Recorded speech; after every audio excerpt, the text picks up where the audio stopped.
करते समय, तुलसी को जल चढ़ाते समय, अभिषेक पूजन करते समय, घर में आप पूजन कर रहे हैं उस समय पर तुलसी को जल चढ़ा रहे हो, उस समय पर पीपल की पूजन कर रहे हो, उस समय पर बेलपत्री का पूजन कर रहे हो, उस समय पर आंवले का पूजन कर रहे हो, उस समय पर या कोई पूजन भजन आप कर रहे हैं, उस समय पर दरवाजे पर अगर 3 सामने खड़े हो जाते हैं तो ये समझ लेना कि आपकी पूजा को भगवान ने स्वीकार कर लिया।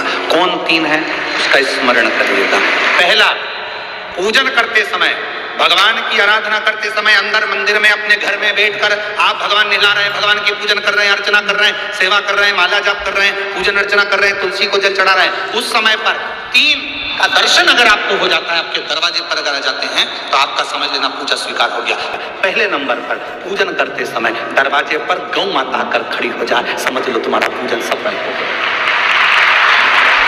आप पूजन कर रहे हैं अंदर से, गाय रंभा रही है, आप पूजन कर रहे हैं अंदर से, गौ माता गौमूत्र कर रही है, आप पूजन कर रहे हैं अंदर से, गौ माता गोबर कर रही है, आप पूजन कर रहे हैं अंदर से, और गाय दरवाजे पर आकर खड़ी हो गई। तुम्हारी अर्चना में, तुम्हारी आराधना में, तुम्हारी साधना में गौ माता तुम्हारे सामने आकर खड़ी हो जाए। पूजन के समय पर अचानक आकर तुम्हारे द्वार पर तुम तुलसी को जल चढ़ा रहे हो, तुम्हारे दरवाजे पर आ जाए। और मेरा विश्वास करता है यहाँ जितनी मेरी जीजियां बैठी हैं, मेरा विश्वास करता है आपके साथ कभी ना कभी ये जरूर हुआ होगा, पूजन के समय पर गौ माता का दर्शन होता है। ये मेरा विश्वास करता है। और ये कब होता है? जिस दिन आपका चित्त मन वृत्ति भगवान में रमी हो, चाहे तुम राम जपो, हनुमान जपो, शिव जपो, तुम्हारी मर्जी पड़े वो जपो, तुम देवी की भी पूजन कर रहे हो, किसी की देवता की पूजन कर रहे हो, कुल देवता की पूजन कर रहे हो, दिल से कर रहे हो, तो ये 3 का अगर दर्शन हो जाए तो कार्य सफल है। पहला, जम के बोलो गौ माता। दूसरे नंबर पर हमारे यहाँ हम पूजन में लगे हुए हैं, आराधना में लगे हुए हैं, भगवान की अविरल भक्ति में लगे हुए हैं, भगवान की पूजन आराधना और भक्ति में हम तल्लीन हैं। और दूसरे नंबर पर उस पूजन करते समय पर तुम्हारे घर की बहन बेटी तुम्हारे दरवाजे पर आ जाए तो समझ लो पूजन सफल हुआ है। क्या बहन बेटी के आने से पूजन सफल हो सकता है? कहाँ लिखा हुआ है महाराज जी? आप इतनी बड़ी बड़ी बातें करते हो।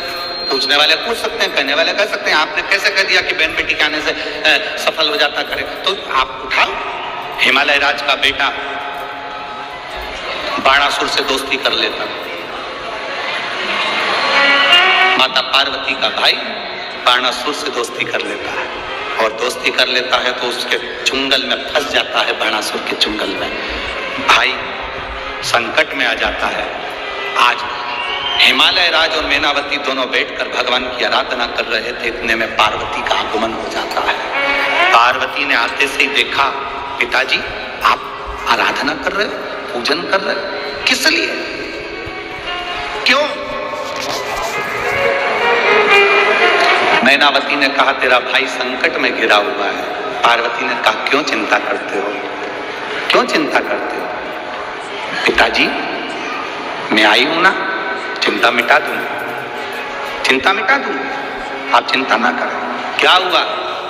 बाणासुर तेरे भाई को कष्ट दे रहा, चिंता मिटा दूंगा, आप चिंता ना करें। क्या हुआ? बाणासुर तेरे भाई को कष्ट दे रहा। बेटी पार्वती ने संकल्प ले लिया, उस बाणासुर का अंत मैं करूंगी। ना भगवान ब्रह्मा बाणासुर को मार सके, ना भगवान कृष्ण बाणासुर को मार सके। बाणासुर की कन्या भगवान कृष्ण के पास में, वहां उनके पुत्र के पास में गई भगवान कृष्ण का युद्ध बाणासुर के साथ, वो 1000 हुआ तो बाणासुर को भगवान कृष्ण नहीं मार सके। बाणासुर को न नारायण मार सके, न ब्रह्मा मार सके, बाणासुर को न शंकर मार सके, क्योंकि शिव केवल मारा है तो माता पार्वती अर्ध कुमारी बनकर संहार कर चली जाती। कोई तुमसे पूछे कि ईश्वर वाले महाराज ने कहा कि बहन बेटी के पूजन करते समय अगर बहन बेटी आ जाती है, पूजन कर कुल की बहन बेटी, तुम्हारे घर की बहन बेटी तुम्हारे दरवाजे पर आ गई, भले तुम उसको कुछ दो मत दो, पर बहन बेटी अगर तुम्हारे पूजन के समय पर तुम्हारे क्यों क्यों आप लोगों के ऐसा नियम है कि नहीं हमको नहीं मालूम, हमारे यहाँ तो ऐसा नियम है कि जब भी घर में कोई बड़ा आयोजन होता है, शादी होती है, फंक्शन होता है, कोई उद्यापन होता है, कोई चीज बड़ी करते हैं, तो सबसे पहले फोन बहन बेटी को लगाते हैं कि हमारी बहन हमारे यहाँ आए, हमारी बेटियां, हमारी नंदे हमारे यहाँ आए, हमारी बुआ हमारे यहाँ आए। अब पूछोगे गुरुजी ये प्रसंग बहन बेटी को बुलाने का तो भगवान कृष्ण के यहाँ से चालू हुआ।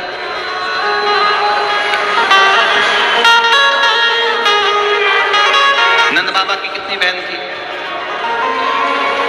2, नंदा सुनंदा। नंद बाबा की 2 बहन थी। एक बहन को मालूम पड़ा कि यशोदा जी को संतान होने वाली है, तो एक ने दूसरी से कहा भाभी को संतान होने वाली है, तू कब जाएगी? बहनों में बड़ा प्रेम रहता है, मायके जाने से पहले फोन पे बात कर लेती, तू कितनी तारीख को जाएगी? वो बोलती है कि मैं इतनी तारीख, तो मैं थोड़ा सा बाद में आ जाऊंगी, तू चली जाना फिर मैं आ जाऊंगी। अब भाभी को कोई नहीं है संभालने वाला, तो जापा तो अपने को संभालना पड़ेगा, डिलीवरी तो अपने को देखना पड़ेगी। एक काम कर, 15 दिन पहले तू संभाल लेना, 15 दिन बाद मैं संभाल लूंगी। हाँ ठीक है। नंदा सुनंदा दोनों ने आपस में बात कर ली कि भाभी को संतान हो तो आ गई नंदा।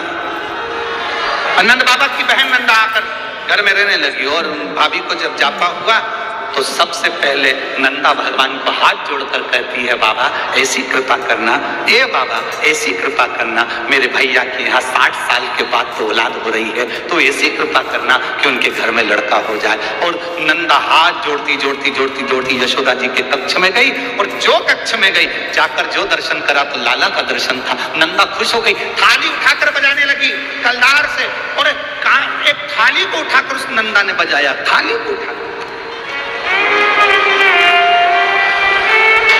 कांसे की थाली, पीतल की थाली, तांबे की थाली, जिसके घर में बजती थी उसके घर में शुभ संदेश आता था। जमाने में स्टील बजता है।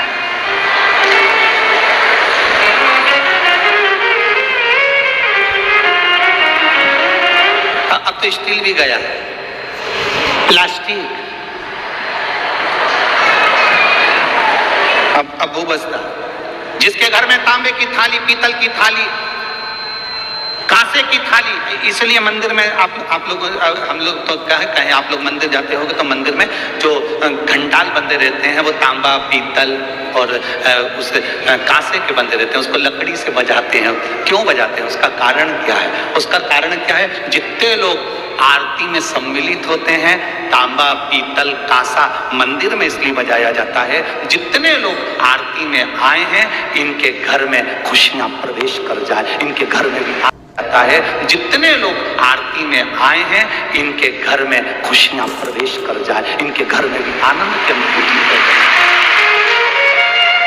अब आजकल के जमाने में तांबा, पीतल, कांसा बजाते नहीं है। आज के जमाने में तो जरा सी देर में बस बच्चा हुआ है, सूचना मिल गई, बैंड बाजा बजवा दो, ढोल नगाड़े बजे। नंदा ने थाली बजाई थी और फिर आवाज आई थी, नंद घर आनंद, नंद घर आनंद भयो। फिर आवाज आई,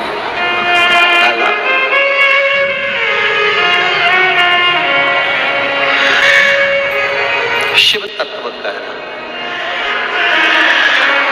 पूजन करते समय, भजन करते समय, स्मरण करते समय, आराधना करते समय, भगवान को भजन करते समय, तुलसी को जल चढ़ाते समय अगर ये 3 का आना तुम्हारे दरवाजे पर हो जाए, समझ लो तुम्हारा पूजन सार्थक हो गया, तुम्हारा भजन सार्थक हो गया।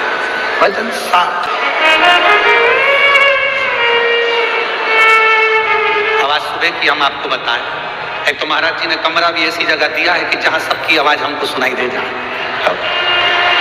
आवाज सुबह की सुन लो, तुम बोल दे पक्का। अब सुबह की बात, सुबह मॉर्निंग वॉक पर उठे, सुबह सुबह का समय था, घूम रहे थे, इतने में 2 जीजी और 2 जीजा। अब वो हमारा जो कमरा है उसी के पास में, वहीं पर थोड़ी दूर पे कॉम्प्लेक्स बना हुआ है, देखा है ना तुम लोगों ने? हाँ, तो 2 ही जीजी जीजा उसे बोले, अरे बाप पानी तो आ ही नहीं रिया। इतना में जीजा बोला थोड़ी देर में नल चालू हो जाएगा, तुम चिंता मत लो। अब अंदर कौन बैठा है? दत्तरुआ राम श्री हनुमान जी। इनने तो जीजा से की, अब इनको क्या मालूम था कि अंदर भी एक जीजा है। वो साथ में थोड़ी ना, अब इनकी टंकी का तो जल खुल गया, उसने ऊपर चालू कर दिया। सवेरे 5:30 बजे और जो पानी गिरना चालू हुआ, जो इतने में दोनों जीजा से बोली ये कहां से ये जीजा से बोल रही थी, मालूम पड़े भीतर वाले ने उसने